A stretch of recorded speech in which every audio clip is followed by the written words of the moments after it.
Hi guys, කට්ටියන සුබ නවසරක් වේවා. ඉතින් අද අපි කතා කරන්නේ CCTV ගැන. ඉතින් CCTV ගැන කතා කරද්දී මම හිතුවා ඔයාලට වීඩියෝ සීරීස් එකක්ම අරන් එන්න. මේ වීඩියෝ සෙට් එකම බලපුවහම ඔයාලට තනියෙන් ගෙදර CCTV කිහිපයක් ගහගන්නීමේ හැකියාවක් ලබා ගන්න හොඳ දැනුමක් ලබා ගන්න පුළුවන් වෙයි කියලා හිතනවා මේ වීඩියෝ සීරීස් එකෙන් බලද්දී. හරි ඉතින් අපි හැමෝම වීඩියෝ එකේ. හරි guys, ඉතින් CCTV එක සවි කිරීමේදී අපි සලකා බැලිය යුතු කරුණු තියෙනවා. එතකම් මම මේක මෙහෙම කියන්න යන්න.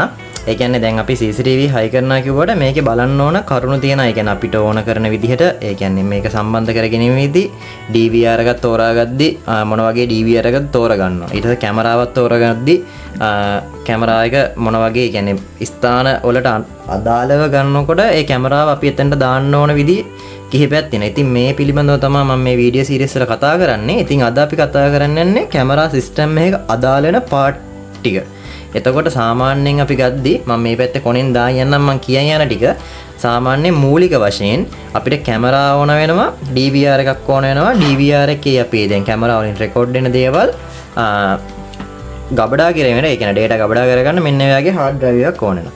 ඊට අමතරව අපිට දැන් මේක තමයි මූලික ටික. කැමරා ඕන, DVR එකක් ඕන, රෙකෝඩින් තියාගන්න hard drive එකක් ඕන. ඊට අමතරව අපිට power supplies අවශ්‍ය වෙනවා. කැමරා වලට power දෙන්න, DVR එකට power දෙන්න. ඊට අමතරව මේ වගේ කැමරා වල එනවා connectors. ඒ connectors සම්බන්ධ කර ගැනීමට මෙන්න මේ jack ඕන වෙනවා. මේ jack වලට කියන්නේ BNC jack කියලා. එතකොට මේකෙත් wire තෝරා ගැනීමේදී BNC jack විතරක් නෙමෙයි අපිට මේක පුළුවන් IP ඒ කියන්නේ RJ45 jack එකේනු සම්බන්ධ කරන් පුළුවන් කැමරා තියෙන ඒවට කියන්නේ IP කැමරාස් කියලා. මම කැමරා ගැන කතා කරනකොට කැමරා වීඩියෝ එකකින් දෙකේ කියලා දෙන්න IP කැමරාවක් තෝරගන්නේ කොහොමද සහ මේ විදිහේ කැමරාවක් කොහොමද තෝරගන්නේ, ඒකේ රේන්ජ් එක කොහොමද යන්නේ කියලා. හරි. ඉතින් එතකොට අපිට දැන් මෙතන තියෙන දේවල් එක්කම මම මෙතන DVR වර්ග තුනක් තියෙනවා. DVR කියද්දි digital video recorder. ඔය වචනේ ඔය ෂෝට් නේම් එක දිග අරපුවම DVR digital video recorder තමයි ඕකේ නම දිග අරපුවම එන්නේ. එතකොට DVR තියෙනවා අපිට. DVR ගැන කතා කරලා DVR වර්ග දෙකක් තියෙනවා. DVR තියෙනවා, NVR තියෙනවා. network video recorder සහ digital video recorder. අද මේ වීඩියෝ එකෙන් කතා කරන්නේ digital video recorder. ඒ කියන්නේ DVR කියන්නේ. network video recorder ගැන වෙනම කියලා දෙන්නම්. එතකොට මේ වීඩියෝ සීරීස් එකේදී මම ඔයාලට මේ සම්පූර්ණ කැමරාවක් සවි කරලා DVR එක කොන්ෆිගර් කරගන්න දේවල් එක්කම ඔක්කොම කියලා දෙනවා.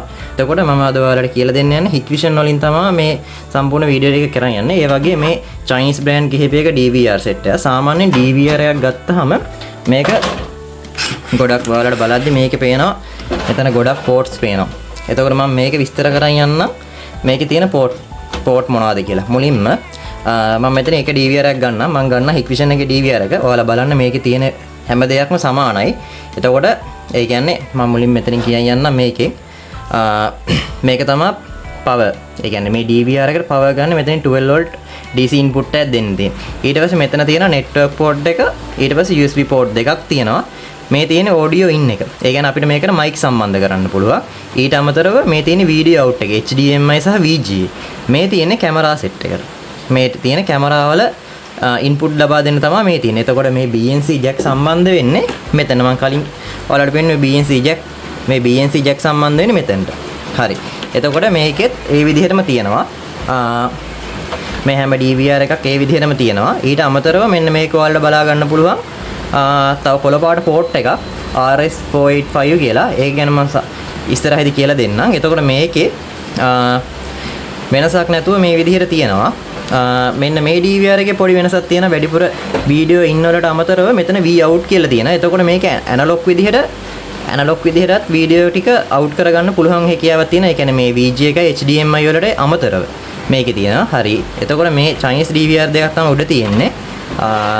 මේවත් Chinese තමයි. හැබැයි මේක branded විදිහට පාවිච්චි කරන්න පුළුවන්. මේකට app තියෙනවා. ඒ කියන්නේ mobile phone එකෙන් අපිට view කරලා බලන්න පුළුවන් app තියෙනවා. ඉතින් ඒ විදිහට මම මේ Electrician එක තමයි තෝරගන්නේ. අපි මේ දෙක දැනට අයින් කරගමු. හරි. අපි ඊට පස්සේ බලමු DVR එකක් ගලවපුවාම මේක ඇතුලේ තියෙන දේවල් ගැන අපි බලමු. DVR එකක් අපි ගලවලා බලමු. මම මේ DVR එක ගලවලා පෙන්නන්නම් ඔයාලට. හරි guys, ඉතින් අපි DVR එක ගලවලා බලමු. මේක ඇතුලේ කොහොමද තියෙන්නේ කියලා. හරි. මේ විදිහට ගත්තාම මේ DVR එක නම් මෙතන එන 4ක් තියෙනවා ගලවන්න. මේ DVR එකේ බැලුවොත් ඔයාලට බලන්න පුළුවන් මේ සයිඩ් දෙකේ එන දෙකක් සහ මෙතන එන 2යි 4යි ඒකේ එන 4ක් තියෙනවා. ඔය විදිහට හරි අපි මේ Hikvision එකේ DVR එක ගලවමු. සාමාන්‍යයෙන් DVR එකක් ගන්නකොට අපිට මේකට power supply එකක් සහ SATA cable සහ SATA power cable තුනක් හම්බ වෙනවා. ඊට අමතරව පොඩි mouse එකක් හම්බ වෙනවා.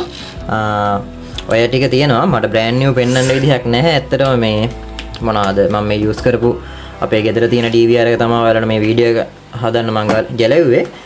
හරි මේ විදිහට මේ කොන් හතරේ එන ගලවුවාම අපිට මේක DVR එක මෙන්න මේ විදිහට ඕපන් කරගන්න පුළුවන්. එච්චරයි තියෙන්නේ මේන් තියෙන DVR එක. හරි. එතකොට DVR එක අතට බලපුවාම මේන් තියෙනවා hard disk එක. එතකොට මේකේ දාලා තියෙන 1 TB hard එකක් සාමාන්‍යයෙන් 8 channel එකක් සාමාන්‍යයෙන් සති 3ක් විතර වගේ මේකේ රෙකෝඩින් තියාගන්න තමයි. ඒක කැමරාවත් එක්කම වෙනස් වෙන රෙකෝඩින් තිබෙන කාලේ. එතකොට මේකේ බලා ගන්න පුළුවන් අපිට මේ තියෙන motherboard එක. මේ DVR එකේ motherboard එක තමයි තියෙන්නේ. එතකොට මෙතන තියෙනවා CMOS එක. සාමාන්‍යයෙන් CMOS එක බහැපුවාම වෙලාව වෙනස් වෙනවා. හිතන්නකෝ power cut එකේදී මොකක් හරි ප්‍රශ්නයක් වෙලා ඔයාලා වෙලාව හරියට තිබිලා වෙලාව වෙනස් වුණොත් හැමතිස්සෙම නෙමෙයි CMOS එක සාමාන්‍යයෙන් ගොඩක් කාලයක් අවුරුදු 2-3ක් යනකම් මේක discharge වෙන්නේ නැහැ. සාමාන්‍යයෙන් එහෙම දෙයක් වෙලා තිබ්බොත් අනිවාර්යෙන් මේ CMOS එක මාරු කරලා බලන්න ටයිම් එක වෙනස් වුණොත් ඒක හොයාගන්න පුළුවන් ලේසිම ක්‍රමය තමයි DVR එකේ ටයිම් එක වෙනස් වෙලා තියෙනවා නම් ඒක හොයාගන්න පුළුවන් ඔයාලට. ඊට අමතරව මෙතන බසර් එක තියෙනවා. ඊට පස්සේ මම කලින් කිව්වා DVR එකක් අපි මිලදී ගද්දි SATA cable එකක් සහ SATA power cable එකක් හම්බ වෙනවා. ඒ කියන්නේ මේ hard drive එකට power දෙන්න.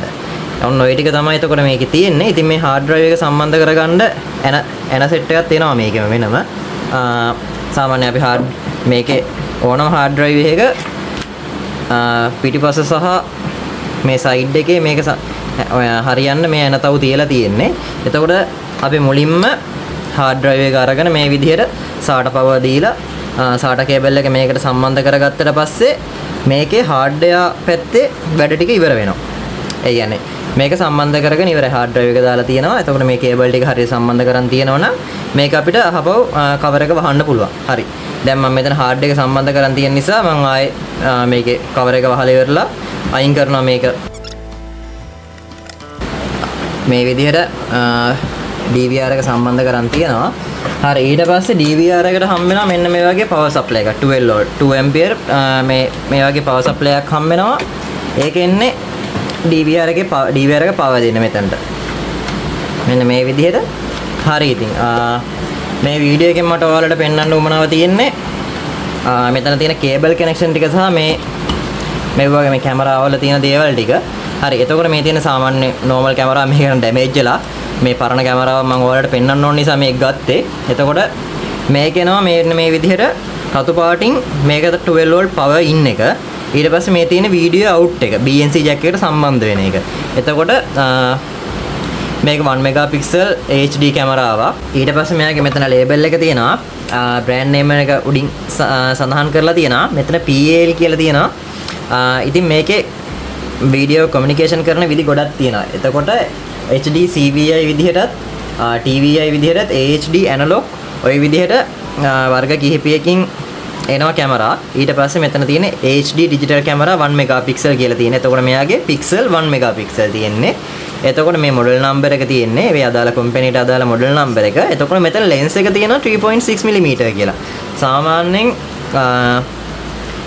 lens එක 3.6 කියන්නේ මෙයාව අහු වෙනවා මෙන්න මේ වගේ අංශයක 90ක වගේ ඇන්ගල් එකකට වගේ තමයි අහු වෙන්නේ. එතකොට ඒකේ lens එකේ ප්‍රමාණය වැඩි වෙන්න මෙයාගේ අහු වෙන දුර ප්‍රමාණය තමයි වැඩි වෙන්නේ. ඒ කියන්නේ හිතන්නකෝ අපිට මෙන්න මේ විදිහට ඔයාලට ඒක මම පෙන්නන්න. දැන් 90 degrees මේ විදිහට අහු වෙනවා නම් 3.6 එකෙන් හිතන්නකෝ 6 mm ආවා කියලා 6 mm එනවනම් මෙන්න මේ විදිහට තමයි අහු වෙන්නේ. එතකොට එයාගේ අහු වෙන රේඩියන්ස් එක අඩු වෙනවා මෙහෙම. අන්න ඒ විදිහට තමයි අපි කැමරාවක් එතකොට ඔයාලට ළඟ පේන කැමරාවක් නම් මිලිමීටර් ගාන මෙතනින් ඔයාලට බලන්න පුළුවන්. මේ වගේ ඒ කියන්නේ දොරක් ළඟට ගේට් එකක් ළඟට වගේ නම් මේ 3.6 කැමරාව ඕකේ. එතකොට ඔයාලට ගොඩක් දුර හිතන්නකෝ කැමරාව මේ හිතන්න මේ මම නිකන් ගන්න ඒරියා එක. ඔයාලා මෙන්න මෙතන තියෙන මෙතන කැමරාව තියෙනවා නම් ඔයාලට මෙන්න මේ හරිය වගේ පේන්න කැමරාවක් ඕන මෙන්න මේ ඒරියා එක වගේ පේන්න කැමරාවක් ඕන නම් ඔයාලට මෙතන ලෙන්ස් එක වැඩි එකක් ගන්න ඕනේ. එතකොට මෙයා අහු වෙන දුර ප්‍රමාණය වැඩි. එතකොට ළඟ අහු වෙන්න ඕන නම් මෙයාගේ ලෙන්ස් එක මෙන්න මේක 3.6 එක ඊට පස්සේ තියෙනවා 2.6 තියෙන ওই විදිහට තියෙන ලෙන්ස් එක අඩු වෙන්න එන්නේ මේ විදිහට ගත්තා නම් ඔයාලට අයිඩියා එකක් එනවා මේක. සෝරි. ඔයාලට බලා ගන්න පුළුවන්. එතකොට එයාගේ දුර අඩු වැඩි වෙන විදිහ ගැන.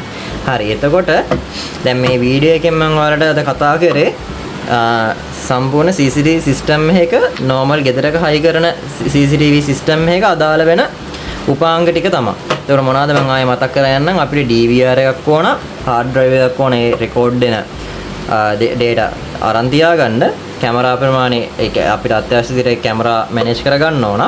ඊට පස්සේ power supply සහ කේබල් ගද්දී තියෙනවා ඔයාලා දැකලා ඇති ඇන්ටනා කේබල් එක වගේ කේබල් එකක් තියෙන ඒකට කොක්සියල් කේබල් කියලා කියන්නේ. කොක්සියල් කේබල් එක වෙනම තියෙනවා. ඊට පස්සේ තියෙනවා නෙට්වර්ක් කේබල්.